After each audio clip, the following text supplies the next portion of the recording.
Mr. President, members of the Council, briefing you again on this subject is a grim undertaking. Before starting, I ask you to reflect for a moment on what action we will tell future generations we each took to stop the 21st century atrocity to which we bear daily witness in Gaza. It is a question we will hear sometimes incredulous, sometimes furious, but always there for the rest of our lives. We will surely all claim to have been against it. Maybe we will say we issued a statement, or that we trusted that private pressure might work despite so much evidence to the contrary. Or pretend that we thought a more brutal military offensive had more chance of bringing the hostages home than the negotiations which brought so many hostages home. Maybe some will recall that in a transactional world, we had other priorities. Or maybe we will use those empty words, we did all we could. Mr. President, let me start with what we see and are mandated by this Council to report. Israel is deliberately and unashamedly imposing inhumane conditions on civilians in the occupied Palestinian territory. For more than 10 weeks, nothing has entered Gaza, no food, medicine, water, or tents. Hundreds of thousands of Palestinians have again been forcibly displaced and confined into ever-shrinking spaces, as 70% of Gaza's territory is either within Israeli militarized zones or under displacement orders. As my colleague from the FAO will explain, every single one of the 2.1 million Palestinians in the Gaza Strip face the risk of famine. 1 in 5 face starvation. Despite the fact that you have funded the food that could save them. The few hospitals that have somehow survived bombardment are overwhelmed. The medics who have somehow survived drone and sniper attacks cannot keep up with the trauma and the spread of disease. Even today, the European Gaza hospital in Khan Yunis was bombed again, with even more civilian casualties reported. I can tell you from having visited what's left of Gaza's medical system that death on this scale has a sound and a smell that does not leave you. As one hospital worker described it, children scream as we peel burnt fabric from their skin. And yet we hear that we did all we could. Mr. President, our response as humanitarians is to make a single ask of the Council. Let us work.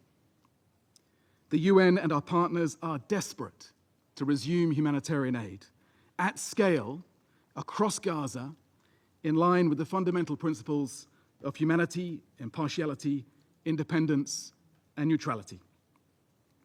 We have a plan. We have shown we can deliver with tens of thousands of trucks reaching civilians during the ceasefire. We have life-saving supplies ready now at the borders. We can save hundreds of thousands of survivors. We have rigorous mechanisms to ensure our aid gets to civilians and not to Hamas.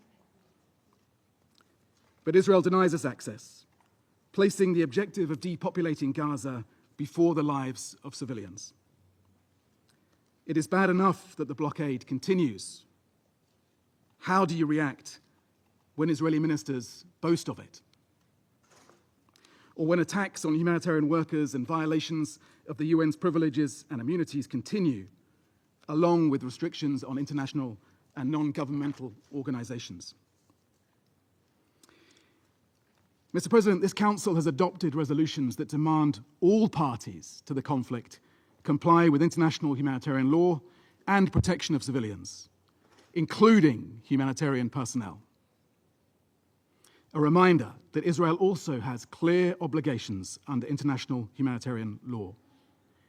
It must treat civilians humanely, with respect for their inherent human dignity. It must not forcibly transfer, deport, or displace the civilian population of an occupied territory. As the occupying power, it must agree to aid and facilitate it. So for anyone still pretending to be in any doubt, the Israeli-designed distribution modality is not the answer. It practically excludes many, including people with disabilities, women, children, the elderly, the wounded. It forces further displacement. It exposes thousands of people to harm. It sets an unacceptable precedent for aid delivery, not just in the OPT, but around the world. It restricts aid to only one part of Gaza, while leaving other dire needs unmet. It makes aid conditional on political and military aims. It makes starvation a bargaining chip. It is a cynical sideshow, a deliberate distraction, a fig leaf for further violence and displacement. If any of that still matters, have no part in it. Mr. President, for the record, we have tried. The UN has met 12 times, and again this morning, with the Israeli authorities to discuss this proposed modality. We wanted to find a way to make it possible. We repeatedly explained the minimum conditions for our involvement on the basis of long-settled fundamental principles. Aid based on independent assessments of who needs it, the globally tested and donor-demanded basic requirement, and the ability to deliver aid to all those in need, wherever they are. The Secretary General set out the relevant international law in his submissions to the International Court of Justice. And your resolutions have strongly condemned starvation of civilians as a method of warfare and the unlawful denial of humanitarian access.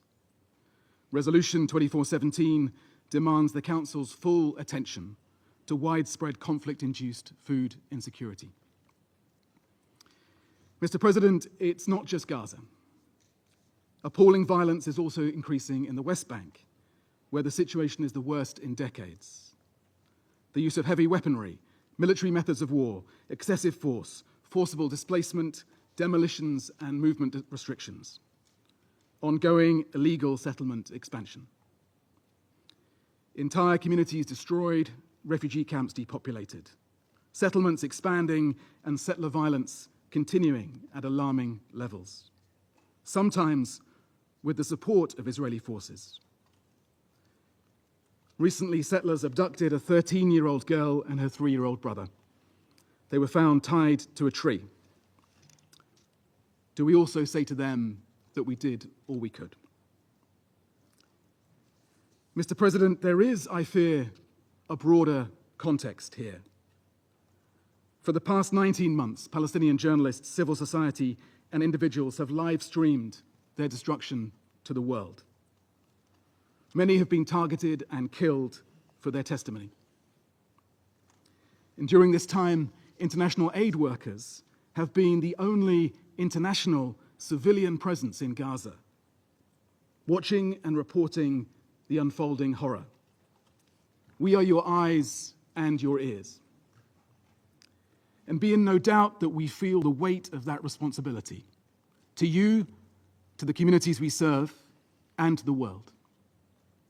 And so we have briefed this Council in great detail on the extensive civilian harm that we witness daily.